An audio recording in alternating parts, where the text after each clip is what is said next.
The large screen in the control room showed something strange, dots of light that should not be there. Dr. Hanju rubbed his tired eyes and looked again. "Are you seeing this?" he asked. General Kang stood with his arms behind his back. His face showed no fear, but his tight jaw told a different story. "Yes, they've been coming for the last 6 hours. Hundreds of them now." The dots on the screen were ships. Alien ships. They had appeared at the edge of our solar system without warning.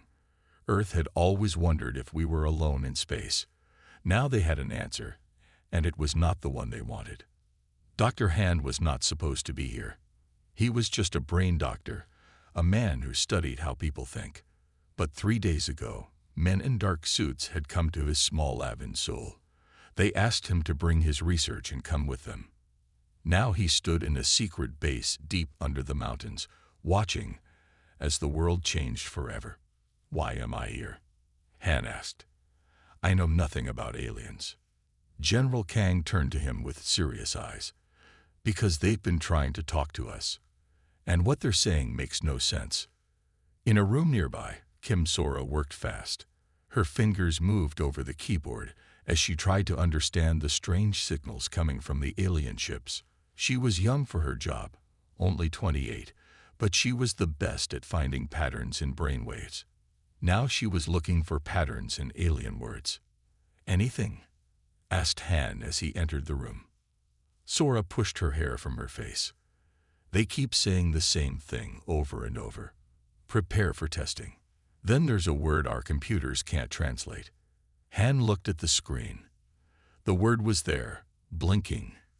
Could it be invasion? Maybe. But if they want to invade, why tell us first? In space, the alien ships moved closer. Their leader, Commander Cax, stood on the bridge of the largest ship. He had 4 arms and skin that shined like metal. His race had ruled the stars for 1,000 years. Earth would be just one more world to add to their collection. "The humans have seen us," said his second in command. "They are sending messages asking who we are." Cax made a sound like rocks falling. It was a laugh. "They are children playing with toys. Our smallest ship could destroy their biggest city." "True, Commander, but the Council wants us to study them first. Learn their weaknesses." Cax did not like waiting. But orders were orders. Send the probe. Scan their minds. Let us see what we are dealing with. Back on Earth, the world's leaders met in a room with no windows. On screens around them, they could see the alien ships getting closer. "We need to strike first," said one man in a military uniform. "With what?" asked another. "Their ships are 100 times bigger than anything we have." The President of the United States stood up. "We will not attack first. We will talk. Try to understand what they want." Just then, a young man rushed into the room. "Sir, they've launched something. A small ship. It's heading straight for Seoul." Dr. Han and Sora watched from the roof of the base as a light crossed the night sky. It was beautiful and terrible at the same time. "What do they want?" Sora whispered. Han had been asking himself the same question. Why come all this way? What did Earth have that these beings would want? His phone rang. It was General Kang. "The probe has landed in a field outside the city," the general said. "We're sending a team. We want you with them." "Me? Why?" "Because it's not doing anything. It's just sitting there. And the aliens have sent a new message." "What does it say?" Han asked. The general's voice was tight with confusion. "It says, 'Show us how you think.'" In space, Commander Cax waited for the probe to send back data. The humans were approaching it. As expected, soon they would know everything about these creatures. Their strengths, their weaknesses, their minds. But something was wrong. The readings from the probe were strange. Confused. "Commander," said a crew member, "the probe is sending back brain patterns, but they make no sense." "What do you mean?" Cax demanded. "The patterns. They're chaotic, unpredictable, like nothing we've ever seen." For the first time in many years, Commander Cax felt something new, a feeling he had almost forgotten. Fear. Recall the probe, he ordered. Now. The invasion would have to wait. First, they needed to understand what kind of creatures these humans really were, and why their minds looked like storms of fire. The sun was rising when Dr. Han reached the field. The alien probe sat in the middle of tall grass, a perfect silver ball about the size of a car. Soldiers stood in a circle around it, guns ready. "Has it done anything?" Han asked General Kang. "Nothing. It just sits there." The general looked tired. "We've tried talking to it. We've tried different radio signals. Nothing works." Sora walked slowly around the probe. She carried a small device that measured energy. "It's putting out some kind of field, like a bubble." Han felt something strange as he got closer to the probe. A tickle in his head, like someone whispering just out of hearing. "It's scanning us," he said. "It's reading our minds." The general frowned. "How do you know that?" "Because I can feel it. Here." Han tapped his head. "It's looking for something." In space, Commander Cax watched the readings from the probe. The human brain patterns made his skin crawl. They were all wrong. Where his people thought in clean, straight lines, humans thought in wild circles and jumps. "What are they doing?" asked his second-in-command. "They're making things up," Cax said, not sure if his words made sense. "They think about things that are not real. Things that could not be. Impossible. See for yourself." Cax showed him the brain scan of one human female at the site. Her mind was creating pictures of the probe opening up, of small aliens walking out, of the sky turning green. None of these things were happening. Yet she was seeing them in her mind. "They're broken," said the second-in-command. "Their minds are damaged." Cax wasn't so sure. "Or they're dangerous. Very dangerous." Captain Lee Junho sat in a dark room, watching a video of the alien probe. As one of Korea's top fighter pilots, he had been called in for a special mission. But no one would tell him what it was yet. The door opened, and a woman in a black suit walked in. "Captain Lee, thank you for coming." "Did I have a choice?" Lee asked with a small smile. The woman did not smile back. "No, you didn't." She placed a folder on the table. "We're putting together a team. The best pilots, soldiers, and scientists. We call it Project Arrow." "For what?" "To strike back if we need to." Lee opened the folder. Inside were pictures of a huge ship being built in a secret base. It looked like nothing he had ever seen before. "What is this?" "We've been studying crashed UFOs for years. This ship uses what we learned. It can fly in space, and you're going to fly it." Back at the field, Dr. Han felt brave enough to touch the probe. As soon as his fingers met the cool metal, images flooded his mind. Stars, strange worlds, and fear. So much fear. "They're afraid of us," he said, pulling his hand back. Sora looked at him with wide eyes. "Why would they fear us? They have ships that could destroy our world." Before Han could answer, the probe began to hum. The sound grew louder until everyone covered their ears. Then, in a flash of blue light, it shot straight up into the sky. "Where's it going?" shouted the general over the fading noise. "Home," said Han. "It's running away." In his office later that night, Han looked over the readings they had taken from the probe. Something about the alien technology had connected with his mind, shown him things. The aliens were a race that shared thoughts. They had no secrets from each other, no private dreams. And that was why humans scared them. Sora brought him a cup of coffee. "What did you see when you touched it?" Han stared at his computer screen. "I saw what they fear most. Chaos, disorder, ideas that don't follow rules. I don't understand." Han looked up at her. "They fear imaginations. Sora, they fear our ability to think of things that aren't real. To them, it looks like madness." Sora sat down slowly. "So the most powerful weapon we have against them is Our minds. Han finished. Our human minds. Commander Cax stood before the Galactic Council, 12 alien leaders who ruled the stars. The humans must be destroyed, he said. Their minds are a disease that could spread. The head of the council, older than most stars in the sky, leaned forward. You fear them that much? I do, said Cax. And you would too, if you saw what I saw.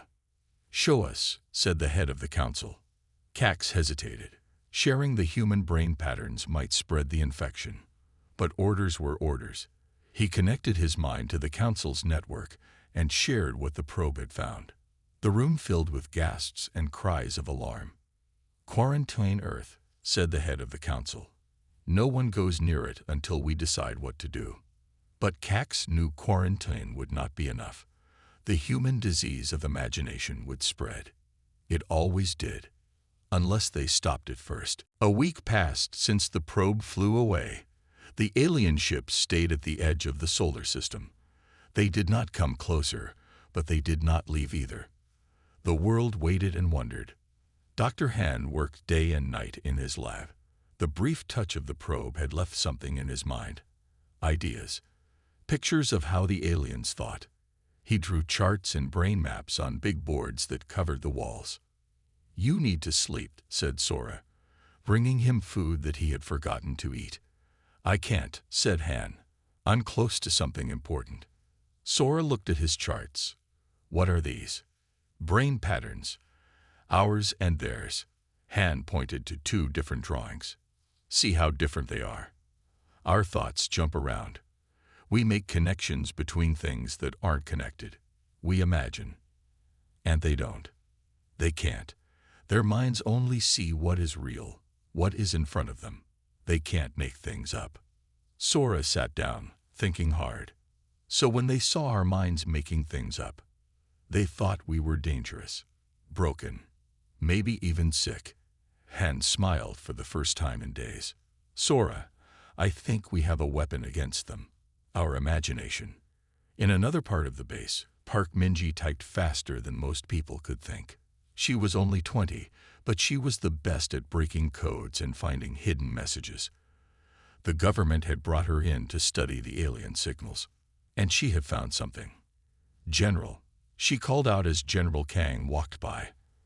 I've got something you need to see. The general stopped and looked at her screens. What is it? They're talking about us.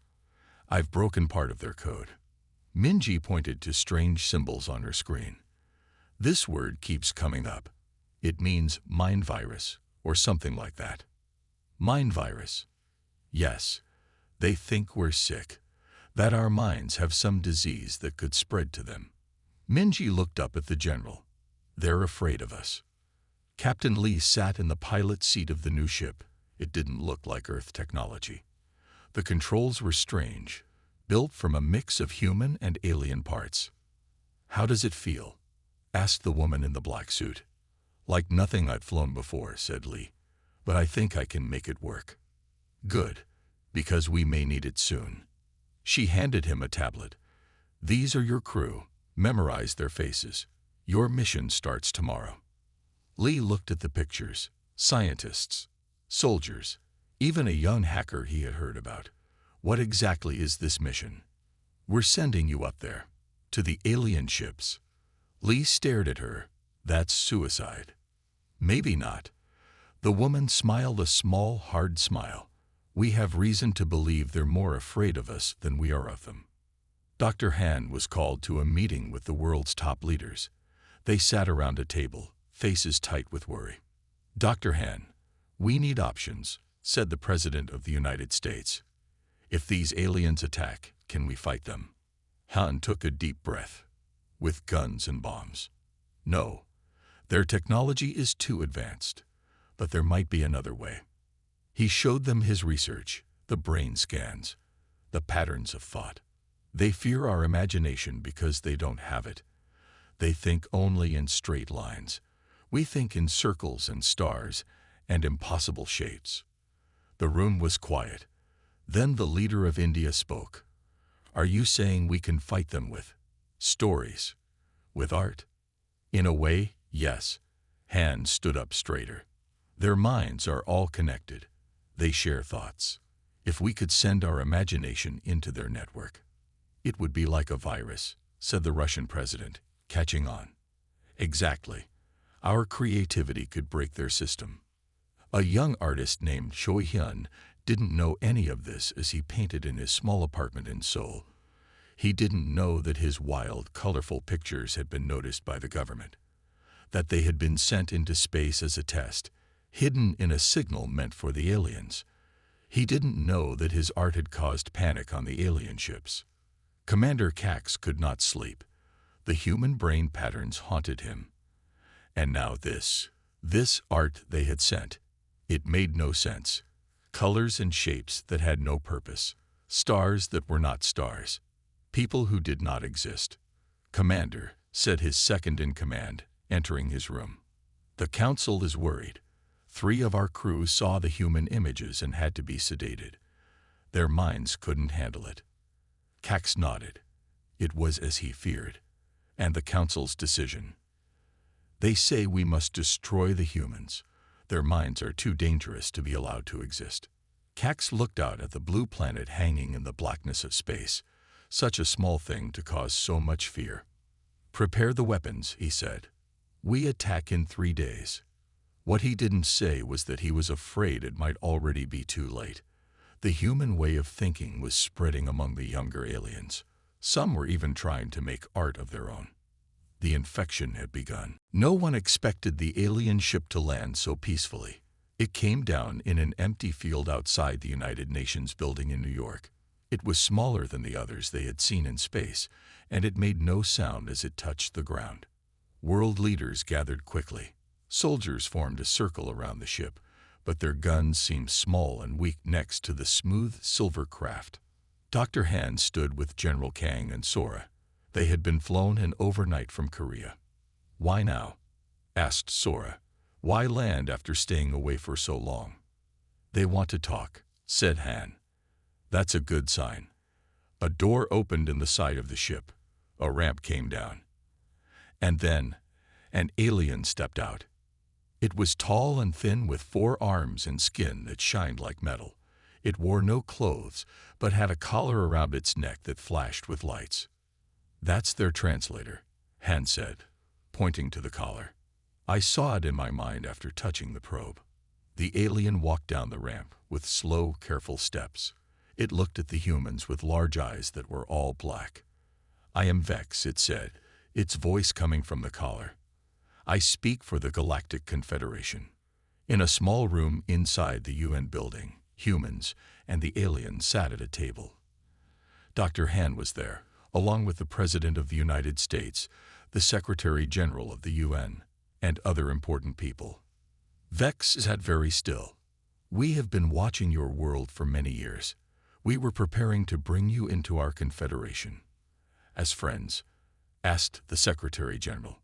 Vex was quiet for a moment. No. As a lower race, one to be guided and controlled. The room grew tense. The President leaned forward. And now? Now we are unsure. Vex turned to Dr. Han. You touched our probe. You know what we found. Han nodded. You found our imagination. And it scared you. Yes. Vex's voice was flat, but the lights on its collar flashed faster. Your minds are not like ours. You think of things that are not real. You make up stories, create art, imagine different worlds. It is dangerous. Dangerous how? Asked the President. Your thoughts are like a disease to us. When we see them, our minds try to understand. But they cannot. It causes pain, confusion, fear. Dr. Han pulled out a tablet and showed an image. It was one of Choi Hyun's wild paintings. Like this. Vex turned away quickly. Please, remove it. It hurts. Park Minji sat in a small room nearby, listening. Her computer was connected to the alien's translator, recording every word. But she was also running a program to scan Vex's brain patterns. This is interesting, she whispered to a scientist next to her. When the alien saw the painting, Its brain waves went crazy, like it was having a seizure. So Dr. Han is right. Our imagination hurts them. Not just hurts them, it terrifies them. Minji pointed to her screen. Look at these fear responses. They're off the charts. Vex was explaining something important. Our race was not always like this. Long ago, we too had imagination. But we removed it. Removed it. Han was shocked. Why? Imagination leads to disagreement, to chaos, to war. We chose peace and order instead. We changed our minds to think only of what is real. The Secretary General shook her head. But imagination also leads to progress, to new ideas, to art and music and stories. Yes, things we gave up. Vex looked at each human in turn. But now you threaten to bring them back. How do we threaten you? Asked the president. We have no ships that can reach your worlds. Your minds can. Vex pointed to its head. Our minds are all connected in a great network. If your thoughts enter that network, the infection will spread. Already, some of our young ones who studied your transmissions are changing. Han understood now. They're starting to imagine things. Yes, and it must be stopped. Captain Lee watched the meeting on a screen in his ship. His crew was ready. If something went wrong, they would launch immediately. What do you think they really want? Asked his co-pilot. I'm not sure, said Lee. But I don't trust them.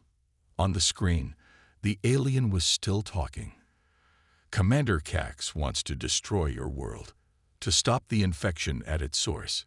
But others in the council disagree. They want to study you, learn from you. And what do you want, Vex? Asked Han. The alien was silent for a long time. I want to understand. I want to know what it is like to imagine. Choi Hyun was surprised when men in suits came to his apartment. They asked him to come with them, to bring his paintings.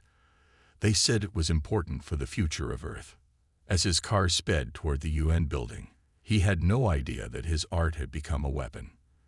That his wild imagination, which had always made him feel different, was now humanity's greatest strength.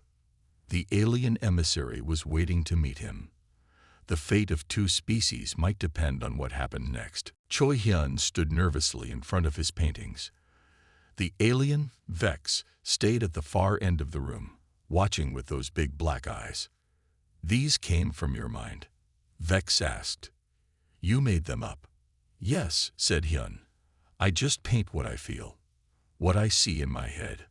Vex took one small step closer, then stopped. It hurts to look at them. But I want to understand. Dr. Han watched carefully. This was important. If they could understand why human art hurt the aliens, maybe they could find a way to protect Earth. Can you describe what hurts about them? Han asked. Vex pointed at a painting of a blue tree with red leaves under a purple sky. This is wrong. Trees are not blue. Leaves are not red. The sky is not purple. It's not meant to be real, said Hyun. It's just something I imagined. But why make something that is not real? Vex seemed truly confused. What is the purpose? Hyun smiled. To make people feel something. To show them new ways of seeing things. Vex moved closer to the paintings, fighting against what seemed like pain. To feel something, he repeated slowly, as if the idea was new. In a large meeting room at the base, General Kang spoke to a group of scientists, soldiers, and artists. We're calling it the Imagination Course, he said. Your job is to create things. Art, music, stories, things that make no sense to the alien mind. Sora raised her hand. But won't that just make them want to destroy us more? Maybe, said the general. But we need weapons, and this is what we have. Park Minji stood up. I've been working on something. She went to the front of the room. A way to send our mind virus directly into their network. She showed them a device that looked like a small satellite dish.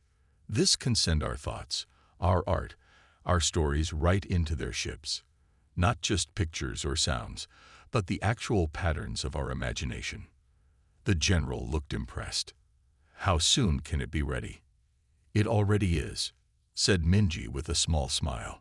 Captain Lee and his crew flew their strange ship out of Earth's atmosphere.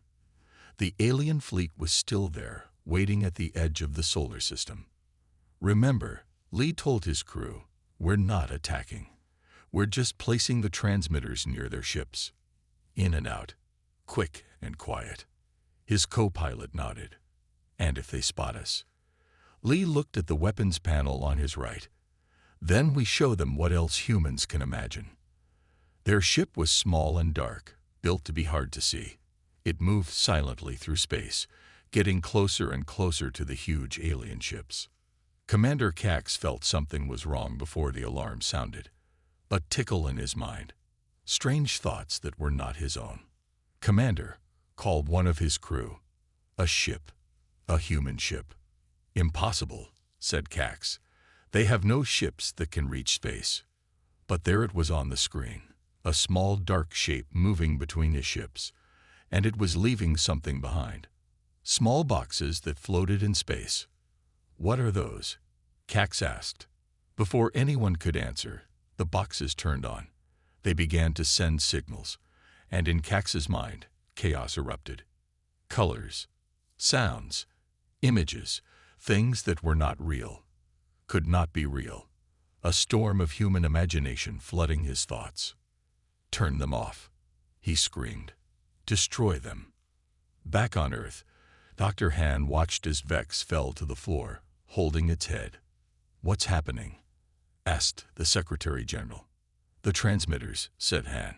They're working. Vex made a strange sound, like metal being torn. You're attacking us, it said, with your minds.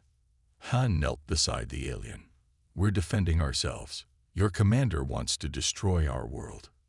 Yes, said Vex. But this will only make him more afraid, more angry. Choi Hyun came closer, carrying one of his smaller paintings. He held it out to Vex. This one is different. Look at it slowly. Don't fight it. Vex turned away at first. Then, with what seemed like great effort, it looked at the painting.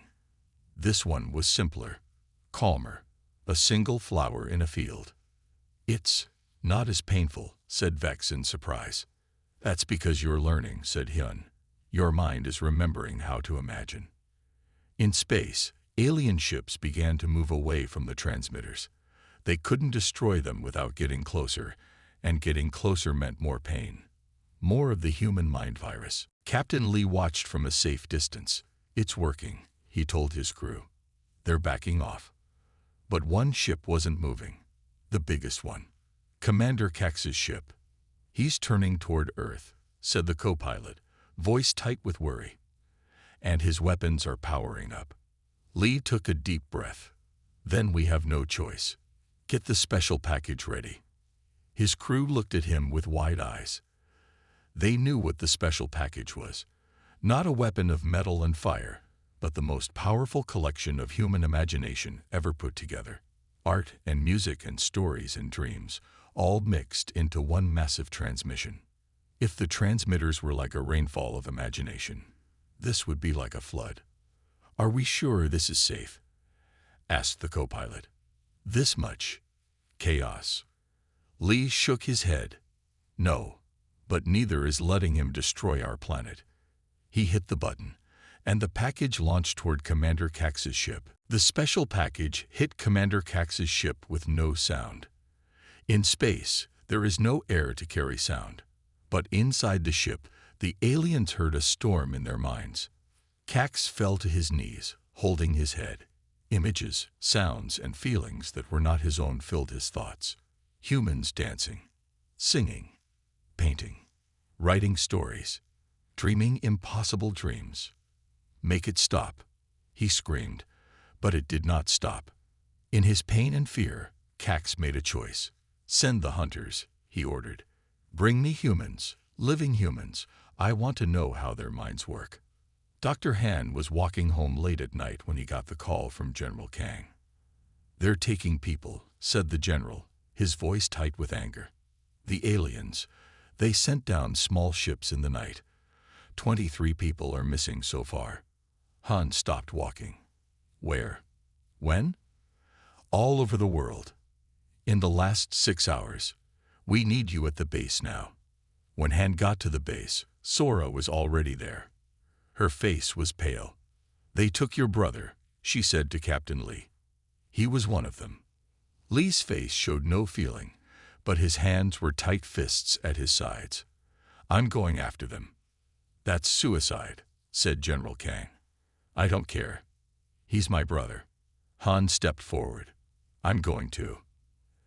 Everyone looked at him in surprise. I touched their probe. I saw inside their minds.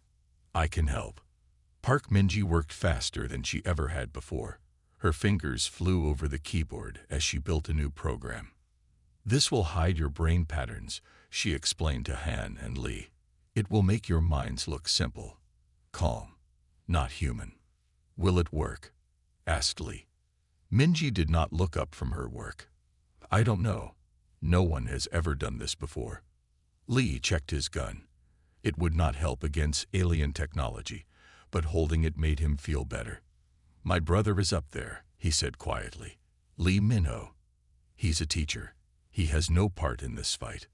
Han put a hand on Lee's shoulder. We'll find him. The plan was simple but dangerous. They would use the ship that Lee and his crew had flown before. It was built with alien technology, so it might be able to get close to the alien fleet without being noticed. They would wear special helmets that Minji had made to hide their thoughts. Remember, said General Kang, this is a rescue mission only. Get our people and get out. Do not try to fight them. Lee nodded, but his eyes told a different story. If he found the aliens who took his brother, there would be a fight.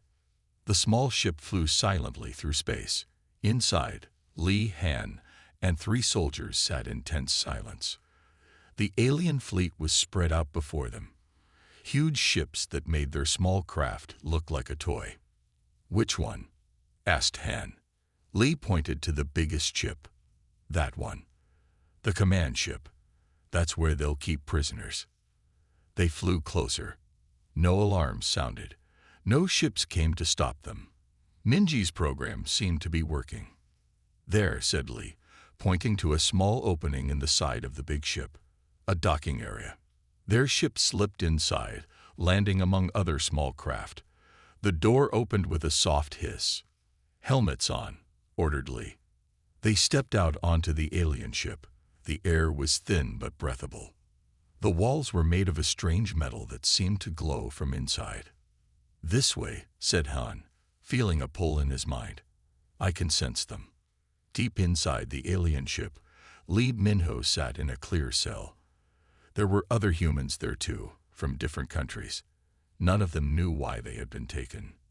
A tall alien stood outside the cell, watching them. It had 4 arms and metal skin that shined in the strange light. What do you want from us? Asked Minho.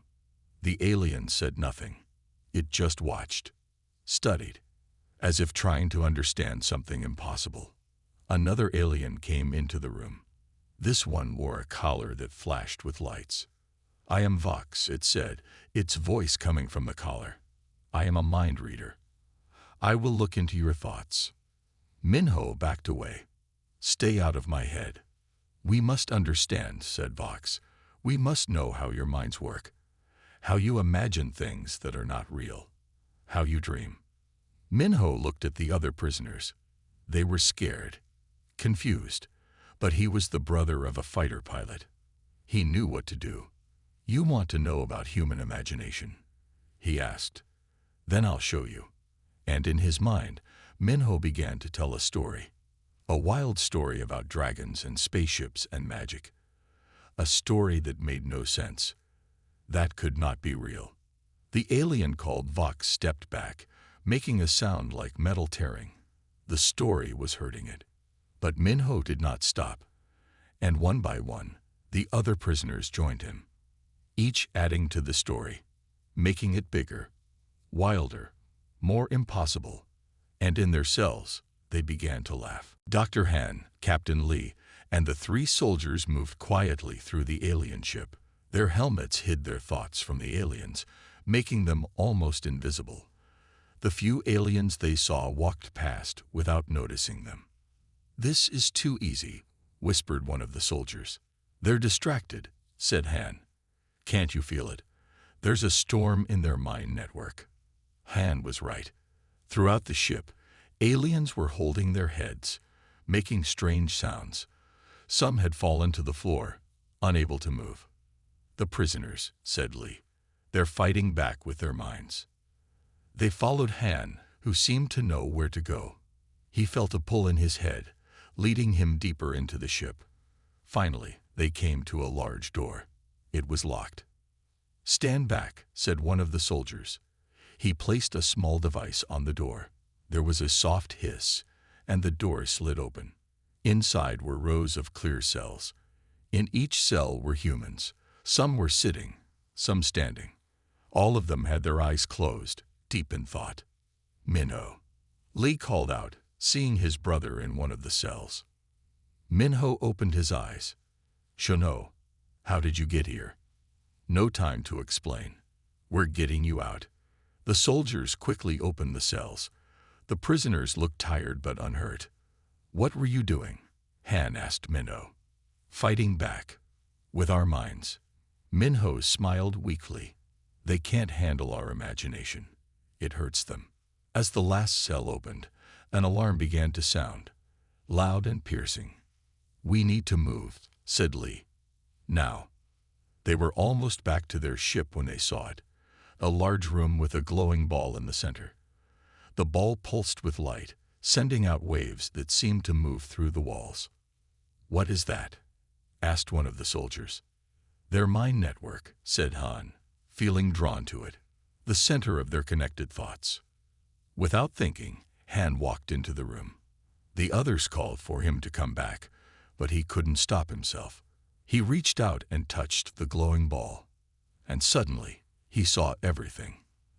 The history of the aliens, their past, their fears, their hopes.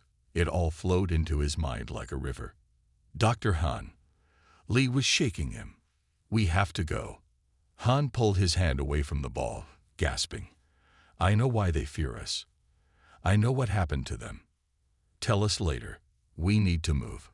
But Han turned to the freed prisoners. "Wait, this is important." He looked at each of them. They had imagination once, like us, but they removed it from their minds. They thought it was dangerous. "Why would they do that?" asked Minho. "Because they almost destroyed themselves with it." Han's voice was sad. "Their imagination led to terrible weapons, to wars that nearly wiped them out. So they changed their minds, made them simpler, safer. That's why they fear us," said Lee. "They think we'll destroy ourselves like they almost did." "Yes, but there's more." Han looked at the glowing ball. "Some of them regret it. Some of them miss having imagination. Especially the younger ones." Alien voices sounded in the hallway, getting closer.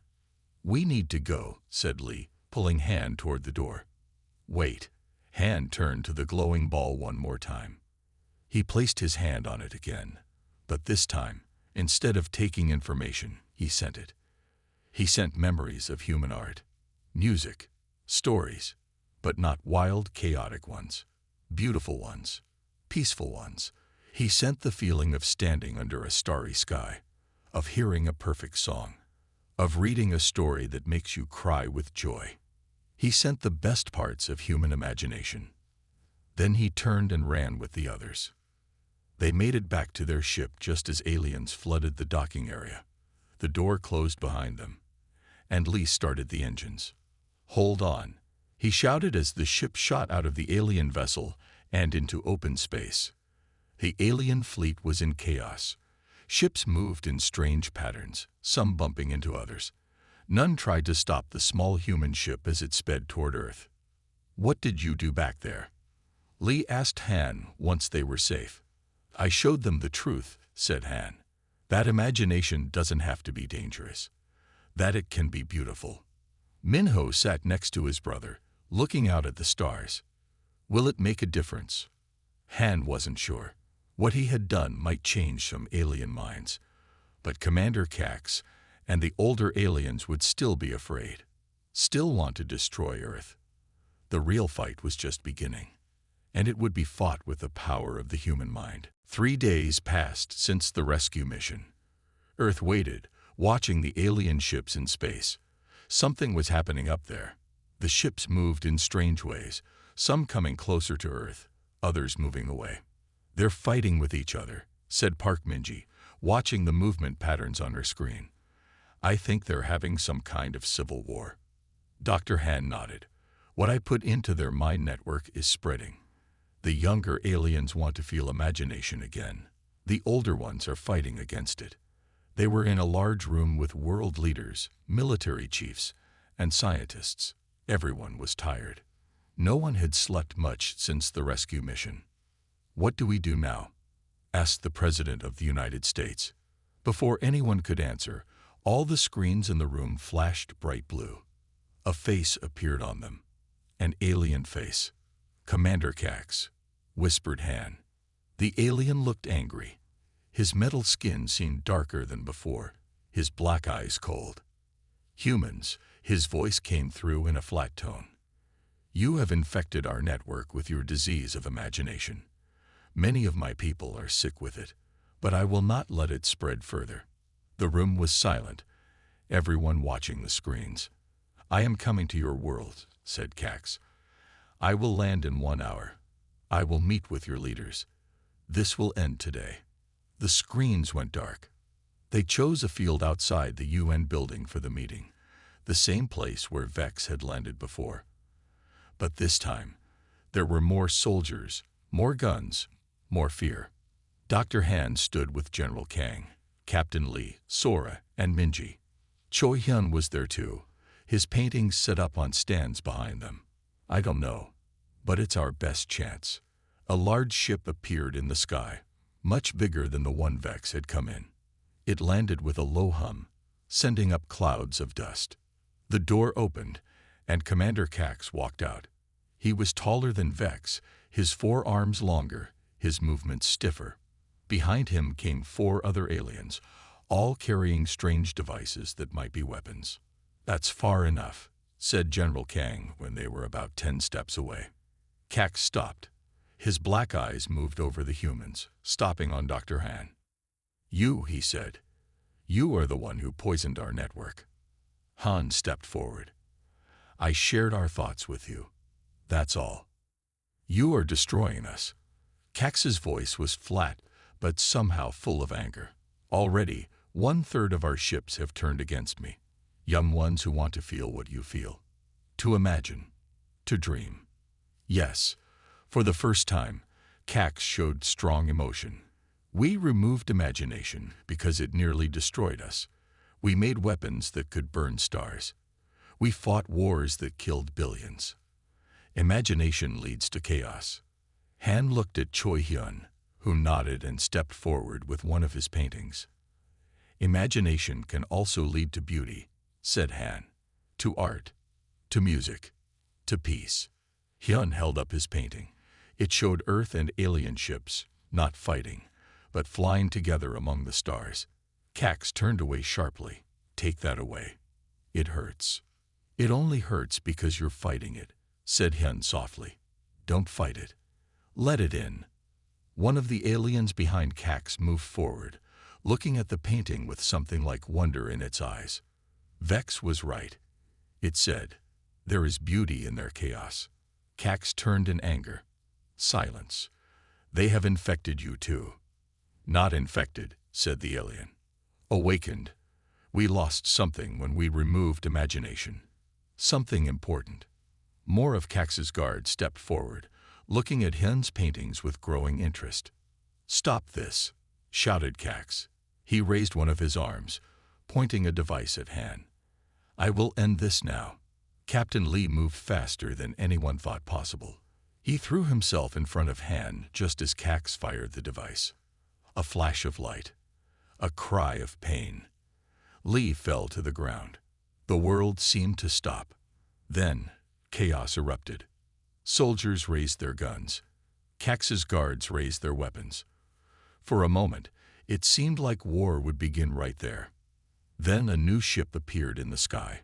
It landed quickly between the humans and aliens. The door opened, and Vex stepped out. "Stop this madness," Vex shouted. "The Council has voted. The attack on Earth is cancelled." Cax turned to Vex, his metal skin darkening with rage. "You have no authority here." "I speak for the Council now," said Vex. "You have been removed from command, Hax. Your fear has clouded your judgment." More ships appeared in the sky, smaller ones, landing in a circle around them. "The young ones have chosen," said Vex. "We will learn from humans, not destroy them. We will remember how to imagine." Cax looked around, seeing that he was now surrounded by his own people. His shoulders dropped. The war was over before it began. And on the ground, Captain Lee opened his eyes, wounded but alive. The turning point had come, and humanity had won not with weapons, but with the power of imagination. 6 months had passed since the day Commander Cax was removed from power. The world had changed in ways no one could have imagined before. Dr. Han stood at the window of the new Galactic Communication Center in Seoul, watching as an alien ship landed smoothly on the pad outside. It was a small ship, sleek and silver, one of many that now came to Earth each day. "Hard to believe, isn't it?" said Sora, coming to stand beside him. "A year ago, we didn't even know aliens existed. Now they're our students." Han smiled. "And our teachers too. Their technology is amazing." The door of the ship opened, and Vex stepped out. In the months since taking over from Cax, Vex had become the main link between Earth and the Galactic Confederation.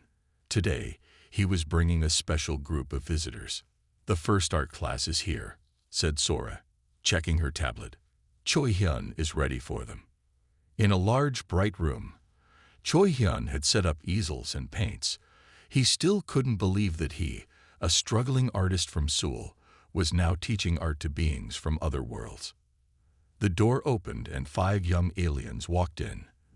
They moved carefully, their metal skin catching the light. They looked at the blank canvases with something like fear in their black eyes. "Welcome," said Hyun with a bow. "Today we learn to paint what we feel, not what we see." One alien raised a hand. "But what if what we feel makes no sense?" Hyun smiled. "That's when it becomes art." Captain Lee and his brother Minho had become ambassadors of a different kind. They traveled on alien ships, visiting worlds that no human had ever seen, sharing stories and songs and ideas. Today, they were on the Confederation's homeworld, a beautiful planet with 3 moons and rings like Saturn. They stood before the Galactic Council, the 12 leaders who ruled the stars. "The human program is working better than we expected," said the head of the council, an alien so old that its metal skin had turned a deep gold. "Already, 20% of our young ones have recovered some imagination." "And there have been no problems?" asked Lee. "No, chaos." He still had a small scar where Cax's weapon had hit him, a reminder of how much the aliens had feared human thought. "Some difficulty, yes," admitted the head of the council. "Change is never easy, but the benefits are clear. Already our scientists have made breakthroughs that would not have been possible without creative thinking." Minho stepped forward. "And Commander Cax, what happened to him?" The council members looked at each other. "He has chosen isolation. He cannot accept the new way. Perhaps in time, he will change." Back on Earth, Park Minji was making history of her own. She had created the first interspecies internet, a way for humans and aliens to share thoughts and ideas across the galaxy. "It's like social media, but for different species," she explained to a group of visitors. "Humans post art, music, stories. Aliens share technology, history, science. Everyone learns from each other." One visitor, an older man, looked concerned. "But aren't you afraid? Their technology is so advanced. What if they still want to conquer us?" Minji smiled. "They could have destroyed us months ago if they wanted to. But they didn't, because they found something more valuable than our planet. They found our imagination. In his small lab, now much larger and filled with alien technology, Dr. Han worked with a team of human and alien scientists. They were studying how imagination worked in the brain, how it could be recovered by aliens who had lost it. It's like teaching someone to see color after a lifetime of black and white, Han explained to a young alien assistant. Slow at first, then suddenly, everything changes. The assistant, whose name was Zell, had been one of the first to embrace human imagination. Now he made small sculptures in his free time, strange and beautiful things that combined alien and human ideas. Do you think all aliens will learn to imagine again? Zell asked. I hope so, said Han. Imagination is what makes life worth living.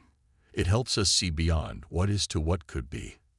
In New York, at the United Nations building, a ceremony was taking place. Earth was officially joining the Galactic Confederation, not as a conquered world, but as an equal partner. The President of the United Nations stood with Vex, signing the agreement. Today marks a new chapter in human history, said the President. We step into the stars not as conquerors or the conquered, but as teachers and students, friends and partners. Vex nodded, his black eyes now showing hints of emotion that would have been impossible months before. The humans have given us back something we lost long ago, Vex said to the crowd of humans and aliens. The ability to dream, to create, to imagine, and we have given them the stars. Outside the building, a large statue was unveiled. It showed a human hand and an alien hand reaching toward each other. Between them floated a small blue light, meant to represent imagination. The invasion was canceled, but a new journey had just begun, one that would be written in the stars by the power of the human mind.